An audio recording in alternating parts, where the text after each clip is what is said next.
ҳамдиёрони азиз, мо дирӯз аз сомонаҳои иҷтимоӣ ин як наворҳо ва хабари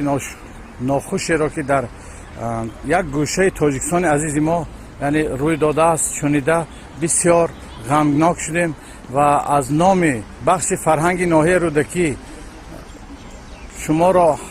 ҳамватанони азиз даъват мекунем ки ба сулҳу осоиш ба оромӣ яъне бояд ки мо бо ҳам бошем ва ба ягон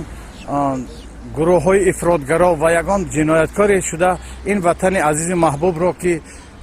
дар ҳақиқат биштосо ҳаст, мо бояд ки сарҷам бошем, чунки чуноне ки мегӯянд бани одам аъзои якдигаранд ки дар офариниш як гавҳаранд,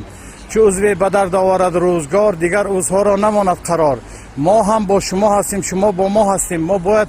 сарҷамона ватанро обод кунем ва бояд бо ҳамдигар рафту омад кунем ва бори дигар самимона даъват ба амал меорам ки аз ҳамватанони азиз, махсусан шаҳрвандони шаҳри Хорух ба оромӣ, ба сулҳу субот яъне риоя кунед ва ин ватани азизро мо бояд ки ояндасоз бошем ва ба ҷаҳон ҳамчун тоҷики тоҷдору давлатдор муаррифӣ намоем. бори дигар ба шумо сулҳу оромӣ ва бахту саодати рӯзгорро таманно мекунам.